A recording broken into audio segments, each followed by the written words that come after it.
पिछली वीडियो में हमने देखा था स्वतंत्र शाखाएं या पूर्ण लेखे रखने वाली शाखाओं के बारे में पढ़ा था हमने। ऐसी शाखाएं जो बड़े लेवल पर अपने व्यापार करती हैं, जो जिनके पास विस्तृत अधिकार होते हैं अपने खर्चों को करने के लिए। यद्यपि वे हेड ऑफिस के निर्देश के अनुसार ही होते हैं, लेकिन पूर्ण स्वतंत्रता होती है अपने डिसीज़न लेने के लिए। ऐसी शाखाएं अपने लेखे दोहरा लेखा पद्धति के आधार पर रखती हैं, खुद का ट्रायल बैलेंस बनाती हैं, फाइनल अकाउंट बना के अपने लाभ या हानि की गणना करती हैं।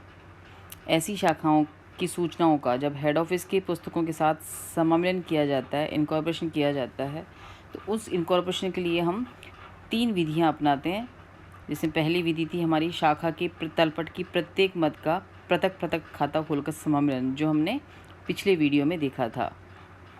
आज हम देखेंगे इस वीडियो में इसकी दूसरी विधि। इस विधि में शाखा तलपट की आयगत मदों का शाखा व्यापार एवं लाभानी खाते के माध्यम से तथा प्रत्येक पूंजीगत मद का पृथक पृथक खाता खोल के समामेलन किया जाता है। अर्थात इसमें टोटल खर्चों को 2 भागों में बांट देंगे, revenue expenses, revenue items and capital items. Revenue items को उनकी रिलेटेड ट्रेडिंग अकाउंट या पीएनएल अकाउंट के माध्यम से अकाउंट खोला जाएगा, और जो जितने भी कैपिटल आइटम्स हैं उनका पृथक पृथक खाता खोल के समामेलन किया जाएगा। इस विधि के अंदर जो भी खाते ब्रांच के ट्रेडिंग अकाउंट के डेबिट साइड आते हैं, उन सबको जोड़कर उससे branch trading account debit to branch account किया जाता है। इसमें डेबिट के सारे आइटम्स का टोटल कर दिया जाएगा। टोटल राशि से एक ही एंट्री बनेगी हमारी branch trading account debit to branch account. ऐसे ही जो आइटम्स क्रेडिट साइड आते हैं, जैसे सेल्स, हेड ऑफिस को लौटाया गया माल, क्लोजिंग स्टॉक, इन सब को जोड़कर branch account debit to branch trading account entry की जाती है। टोटल आइटम से एक ही एंट्री की जाएगी। इन दोनों के डिफरेंस से हम ग्रॉस प्रॉफिट या ग्रॉस लॉस जो भी सिचुएशन है उसकी हम गणना कर लेंगे, जिसे हम branch profit and loss account में ट्रांसफ़र कर देंगे। इसी प्रकार branch profit and loss account की जो डेबिट में जितने भी आइटम्स आते हैं, जैसे salaries, rent, bad debts, general expenses, postage, Telegram, जो भी खर्चे हमारे होते हैं, उन सारे खर्चों को जोड़कर हम उसकी एंट्री बनाएंगे branch profit and loss account debit to branch account. जो क्रेडिट के आइटम्स हैं उससे इसकी रिवर्स एंट्री बन जाएगी हमारी branch account debit to branch profit and loss account.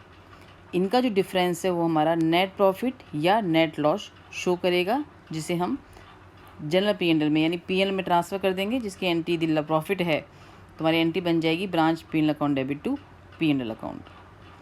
इसके अलावा जितने भी हमारे कैपिटल आइटम्स हैं, जैसे डेटर्स है, फिक्स एसेट्स है, स्टॉक है, कैश है, क्रेडिटर्स है, इन सब की अलग अलग अकाउंट्स इनके खोले जाएंगे, अलग अलग ही इनका समामेलन किया जाएगा। पिछला एग्जाम्पल जो हमने वीडियो 1 में देखा था प्रथम विधि से, उसी को हम आज सेकंड विधि से करके देखेंगे।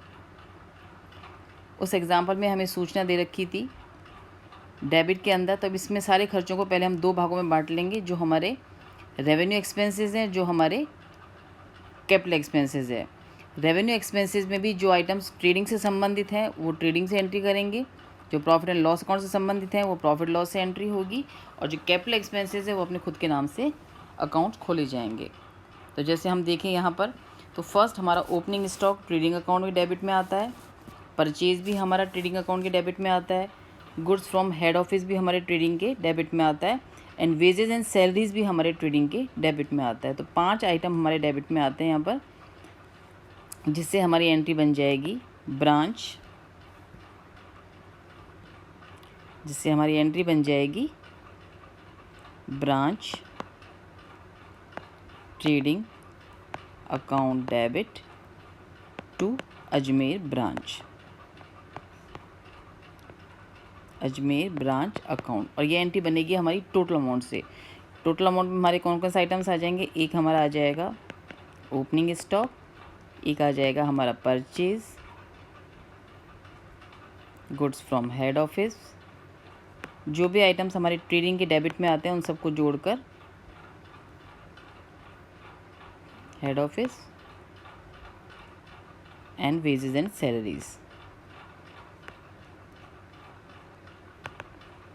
ओपनिंग स्टॉक है हमारा 2250, परचेज है 66250, goods from head office 34,000 and wages and salaries 5500। इनका जो टोटल है वो है हमारा 1,08,700। तो जो फर्स्ट एंट्री बनेगी हमारी branch trading account debit to Ajmer branch account, ये बन जाएगी हमारी 1,08,700 रुपीज़ से।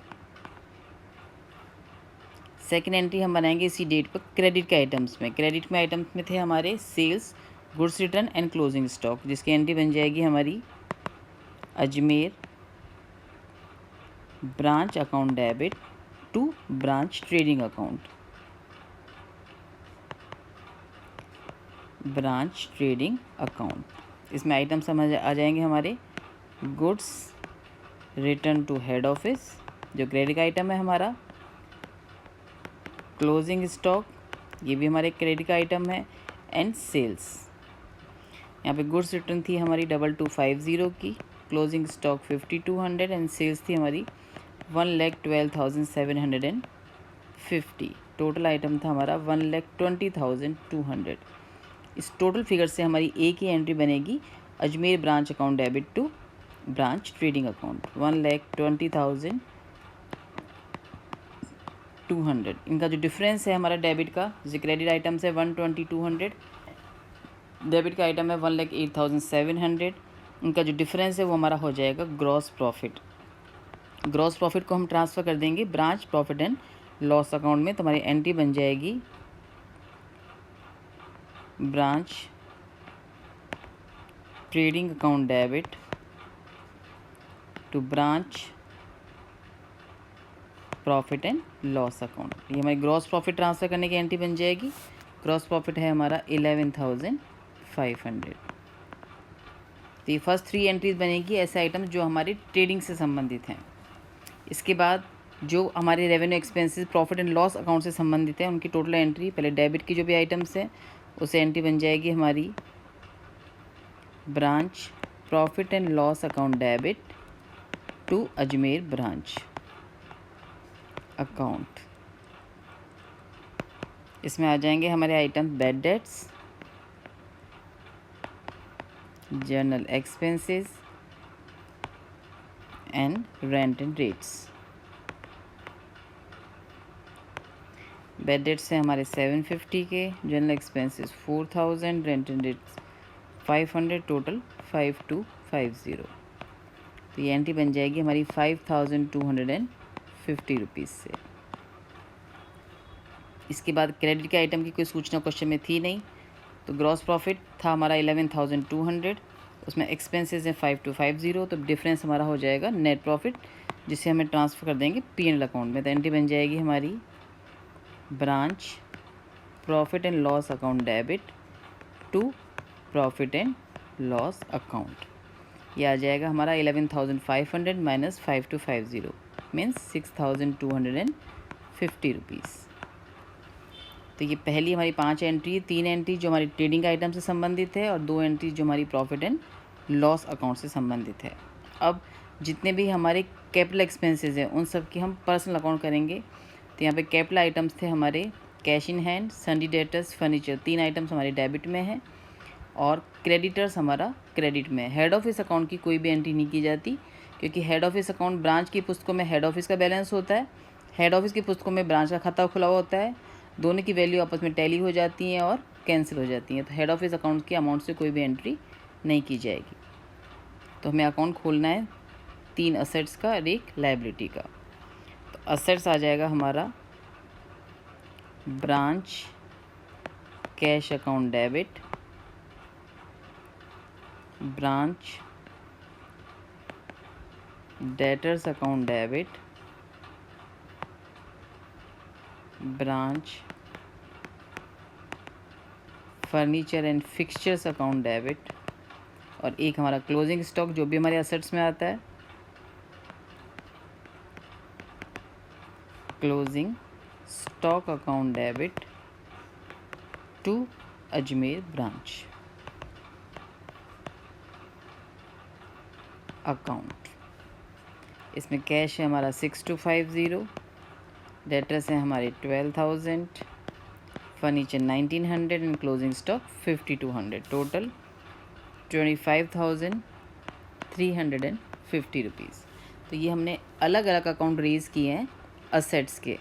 ऐसे ही एक लायबिलिटी है हमारी क्रेडिटर्स, जिसके लिए एंट्री बन जाएगी हमारी Ajmer branch account debit to branch creditors account, जो है हमारा 8,600। तो हमने असेट्स को रेज़ करने की एंट्री कर ली है, लायबिलिटीज़ को रेज़ करने की एंट्री कर ली है। तो ये हमारी सेकंड विधि में ये डिफरेंस है फर्स्ट विधि से। फर्स्ट विधि में हमने ट्रेडिंग के सारे आइटम्स के खाते खोले थे, जबकि यहाँ पे ट्रेडिंग के डेबिट आइटम्स को जोड़कर उसकी एक एंट्री की जाएगी, branch trading to Ajmer branch. Trading account के क्रेडिट आइटम्स को जोड़कर उसकी एक एंट्री की जाएगी, branch account debit to branch trading account.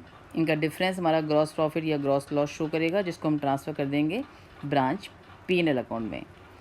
Same इसी तरह P&L के डेबिट आइटम्स जितने भी एक्सपेंसेस हैं उनसे एंट्री बनेगी हमारी branch P&L account debit to branch account.